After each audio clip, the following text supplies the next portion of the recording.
Mon Dieu, quelle histoire! Une histoire dont on ne sort pas indemne. Plus de 300 livres, des dizaines de films, des visiteurs venant de tous les coins du monde. Tout cela pour un simple curé de campagne qui aurait trouvé un trésor, il y a un peu plus d'un siècle, dans un petit village du sud de la France, Rennes-le-Château. Pour s'y rendre, c'est assez facile. En partant de Paris, il suffit de fixer le soleil à midi et de filer tout droit vers le midi, comme si on suivait le méridien, comme si on arrêtait le temps et la course des astres.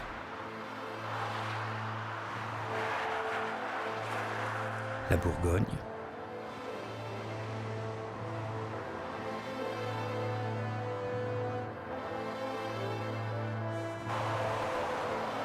Saint-Philibert de Tournu, le Rhône, Vienne et sa cathédrale, où se tint en 1312 le concile qui supprima l'ordre du Temple. Le Mistral, toujours plein sud. Carcassonne.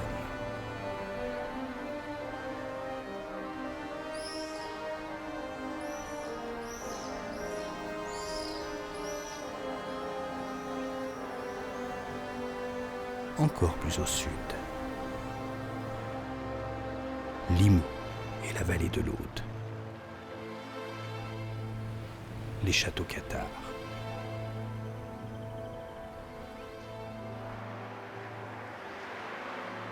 les contreforts des Pyrénées,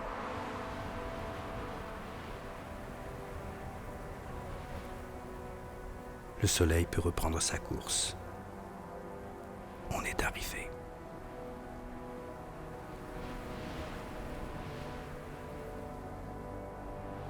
Voici Rennes-le-Château sur sa colline, qui inspire les rêves et transforme les vies de ceux qui ont voulu percer son mystère. Une histoire, oui, dont on ne sort pas indemne.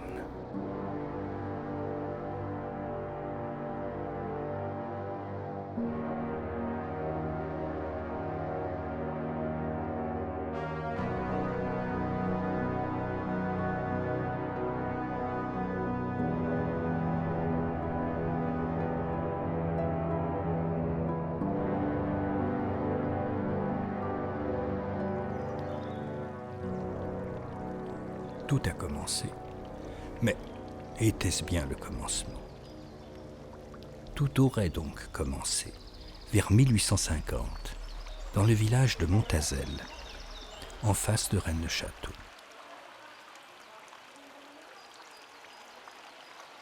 Sur la place habitait la famille Saunière, de nombreux enfants, dont Alfred et Béranger. Intelligents, ambitieux, on les destinait tous les deux au séminaire de Carcassonne. Ils seraient prêtres et tiendraient leur rang dans la société.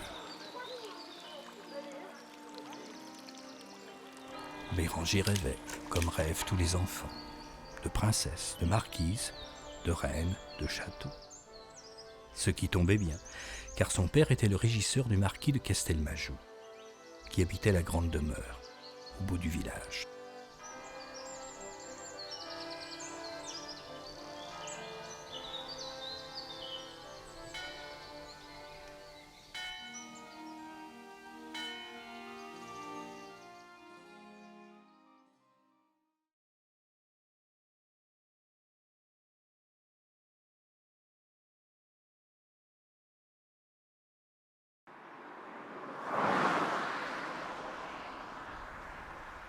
À Coustossa, juste au-dessous de Rennes-le-Château, on trouve l'abbé Gélis, Antoine Gélis.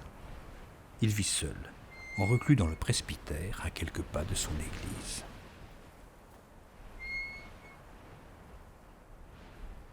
Un soir, par une journée plus grise que celle-ci, le 31 octobre 1897, la veille de la Toussaint et l'avant-veille du jour des morts, on frappe à sa porte. Gélis dont l'extrême méfiance était connue, laisse entrer le visiteur.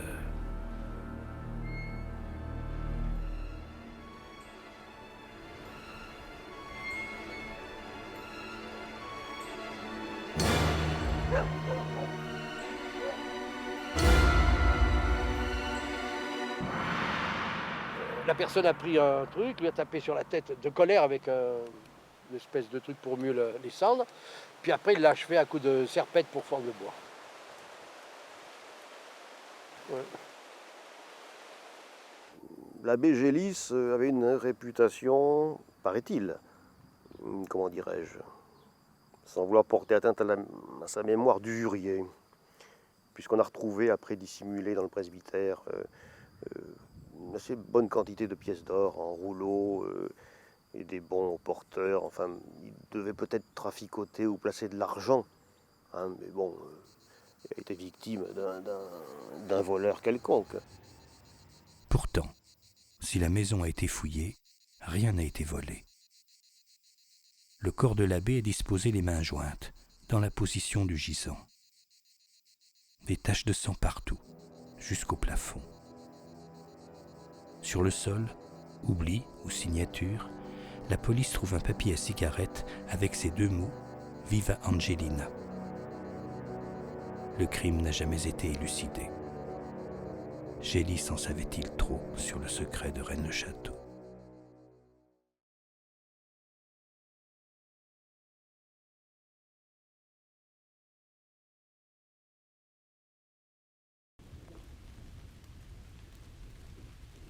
Que cherchait Béranger Saunière? Et pourquoi bouleverser ce cimetière?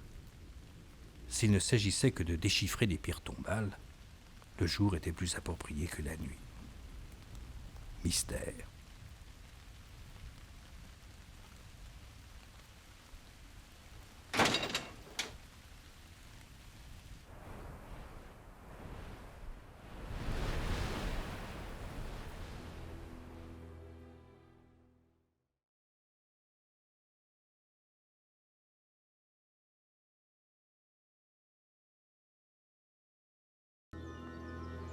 Et c'est à la même époque, curieusement, qu'à quelques kilomètres de là, naquit un autre abbé à l'étrange destin, Montfaucon de Villars.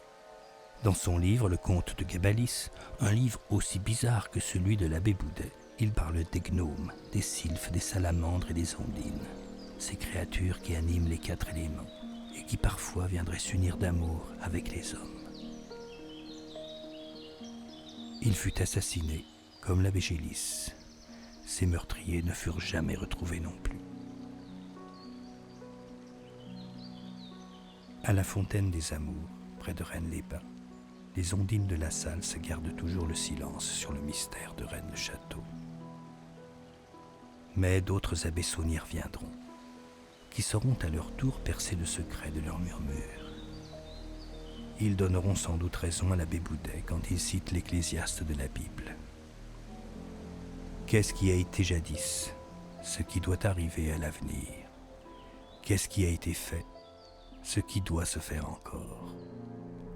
Rien n'est nouveau sous le soleil, et nul ne peut dire « voilà une chose nouvelle », car déjà elle a été dans les siècles avant nous.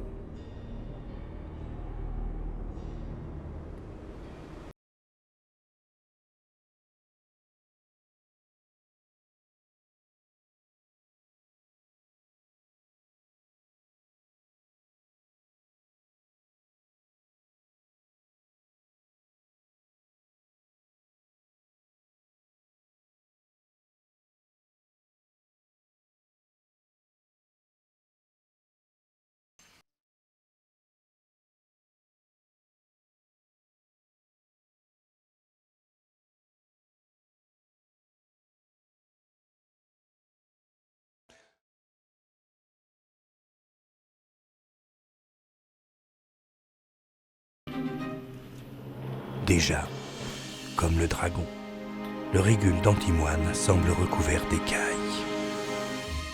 Un bon signe.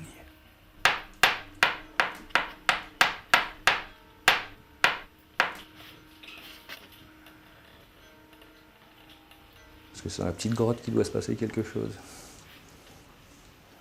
Quand le régule a une forme d'étoile, on doit trouver l'enfant.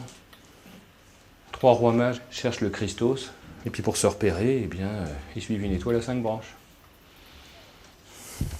Je vais essayer de le casser un peu plus pour voir ce qu'il y a dedans. Ah voilà, c'est beau ça. Je pars d'ici, j'ouvre, on voit donc que tout converge vers un point ici. Et ici, là on voit comment l'étoile, elle n'est pas encore à 5 branches, mais elle y est là. C'est comme si c'était descendu, puis qu'au cœur ici, il y avait le berceau qui était apparu. C'est-à-dire qu'on a ici l'enfant, et puis ça rayonne à partir de lui. Mais c'est comme un cristal. Hein, ça, c'est un prisme à lumière invisible. C'est-à-dire quand vous avez un prisme normal et vous mettez de la lumière, vous avez les 7 couleurs de l'arc-en-ciel, ben là, c'est un prisme qui concentre quelque chose au cœur de notre métal. On peut faire le parallèle avec l'histoire du christianisme, bien qu'il n'y ait aucune religion associée, hein, mais en disant que c'est le Christos, et le Christos, c'est le cristal. Et bien sûr, il est sous l'égide d'une étoile, et cette étoile a 5 branches.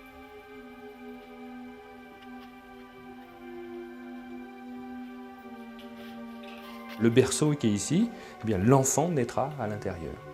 Et on n'aura plus qu'à recueillir cet enfant qui sera capable de nous éclairer.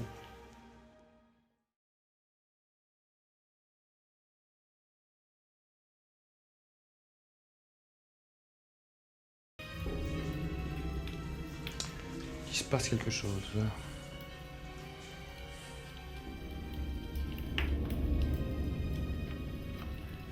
Et là, si ça fume, on pourra se demander qu'est-ce que c'est qui fume. Hein, encore une fois,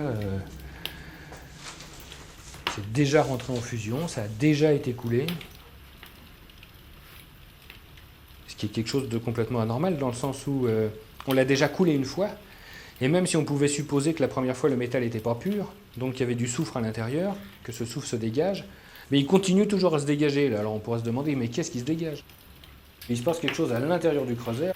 J'ai rien rajouté dedans, hein. Ce n'est que de l'antimoine pur, il n'y a rien d'autre. Et pourtant il y a une réaction qui semble s'amorcer à l'intérieur. Et on dirait un puits, un trou, on dirait de l'eau.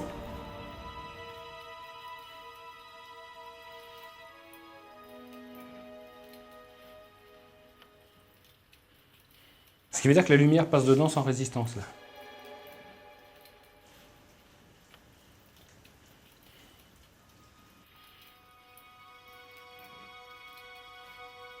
Et vous voyez le fond du creuset, là, je rêve pas, là. C'est du métal, je vous rappelle, qu'il y a dedans. Hein. Alors, comment le métal est devenu transparent? Tiens, regarde, là.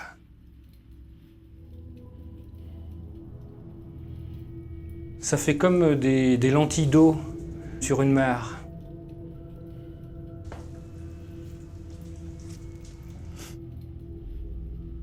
Là, ça chauffe, là. Et là, ça chauffe d'un feu qui n'est plus le feu du bois. Hein. Parce que là, c'est le métal qui dégage son feu.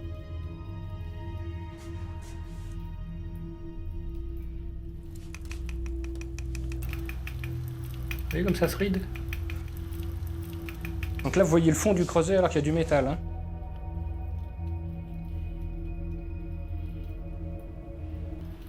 Si le corps ne fait pas résistance au passage de la lumière, ça veut dire que la lumière peut rentrer à l'intérieur, c'est ce cas-là. Et si ça se fiche, c'est-à-dire si ça continue cet état-là alors qu'il est solide, ben, il va se recristalliser en fonction de la lumière, c'est-à-dire de la quintessence. Mais déjà, on peut dire que là, eh ben, il a une capacité qui est hors du commun.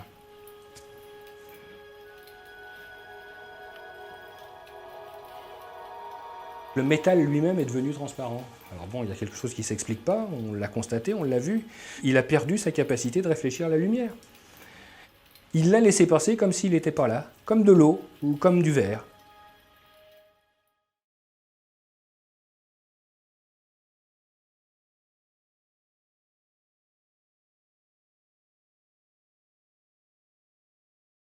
La citadelle du Mont Sauvage.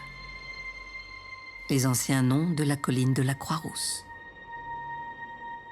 Il date du Moyen Âge. Le Mont Sauvage. Ce nom réveille en moi tout un univers de légendes.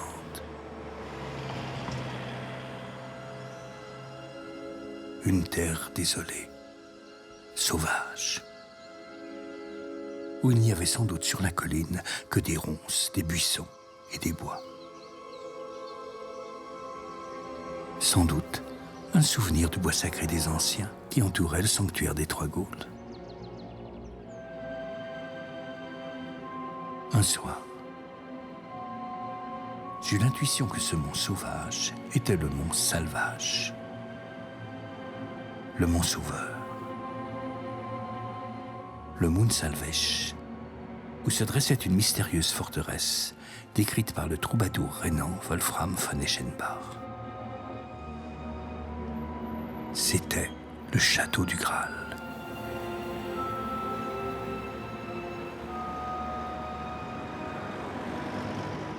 Il y avait Amfortas, le roi pêcheur.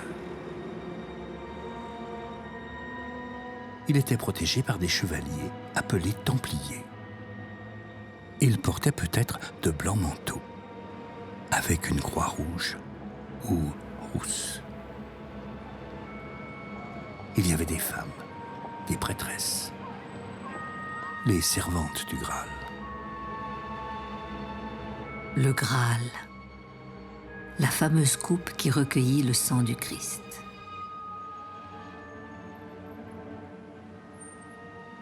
Le Graal, le chaudron magique des dieux celtes Dagda et Lugh. Lugh, qui donna son nom à l'une des collines de Lugdunum.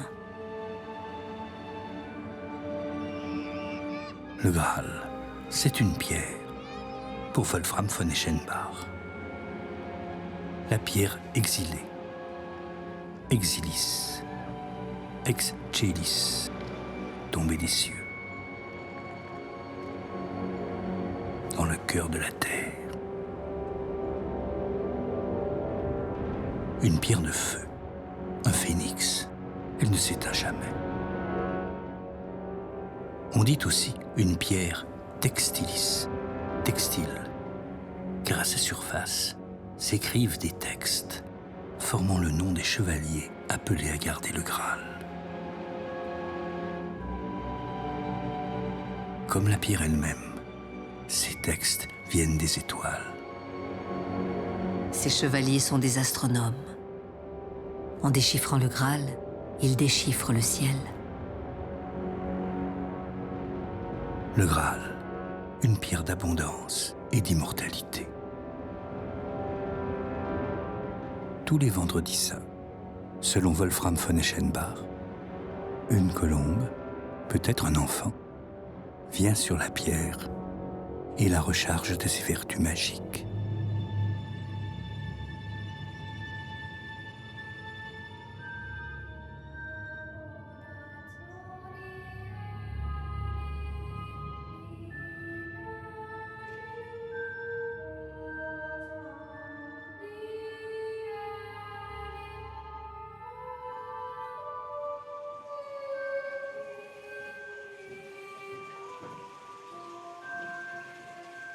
Malgré leur nom, les arêtes de poissons n'ont pas accueilli le roi pêcheur. Et cette pierre placée dans la galerie qui mène à l'extension nord n'est pas le Graal. Juste un gros caillou.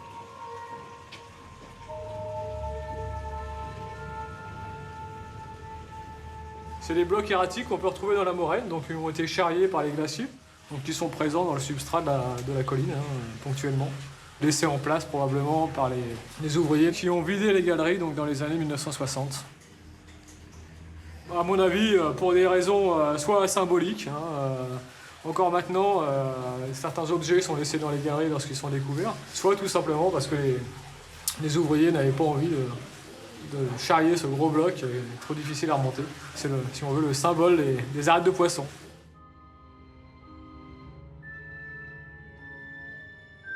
Ce gros caillou, qu'on appelle le gardien, me semble être le gardien d'un nouveau mystère. Pourquoi est-il comme un écho, en bas, de cet autre gros caillou qui est en haut, au commencement du boulevard? avait-on voulu dire avec ces deux monolithes qui se répondent?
ما خير شيء جامد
l'information et la conscience ne se perdent pas. Parce que ce qu'on appelle la science depuis Galilée, c'est exclusivement un travail sur la matière, perçue comme une substance autonome, donc indépendante de la conscience, alors qu'une des leçons du phénomène ovni est de nous montrer l'inverse. Ce que nous appelons la matière est un épiphénomène de l'esprit et de la conscience. Et on est parti des ovnis et de la problématique des ovnis, de ces anomalies, pour en arriver à cette possibilité que nous sommes éternels. Éternel. Mais sous quelle forme? Un corps? Un esprit? Une œuvre d'art qui traversait les siècles? Nous, on est à l'école maternelle encore, on n'est même pas à l'école primaire. On est à un étage où on croit que la matière existe. Comme si notre existence elle-même n'était peut-être que le tout début d'un parcours initiatique. Au tout début, oui. Et je n'avais toujours pas vu d'ovni. Étais-je trop rationnel? Ou pas assez? On a affaire à quelque chose qu'on ne comprend pas.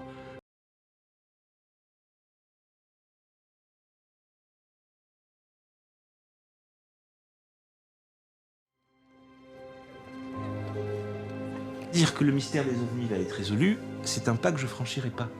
Mais nous avons enfin un cadre qui sort ce sujet de la moquerie, de l'absurde, de l'irrationnel, et un cadre qui montre que s'intéresser aux ovnis, ce n'est pas faire de l'anti-science. Mais à coup sûr, c'est voir comme horizon une période de notre histoire où la science sera appelée à se réarticuler avec la philosophie, la métaphysique et la spiritualité, tout ce que la science de la Renaissance avait disjoint. Le lien n'avait jamais été rompu. Les artistes l'avaient préservé, en cherchant la beauté et des formes toujours nouvelles. Les objets étranges qui traversaient notre ciel me rappelaient souvent des œuvres d'art. Tout mon désir, sans doute, de voir des ovnis et de leur consacrer un film.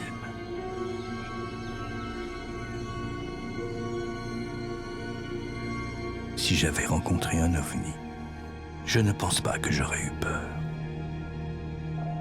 Enfin, on ne sait jamais. Tout à mon émotion, je n'aurais pas eu le temps d'avoir peur. J'aurais pu dire, comme Polyphile, ce héros de la Renaissance, qui en songe avait rencontré sa nymphe bien-aimée. Et comme j'étais au comble de la joie, cette digne figure s'évanouit, montant en l'air comme une fumée de benjoin.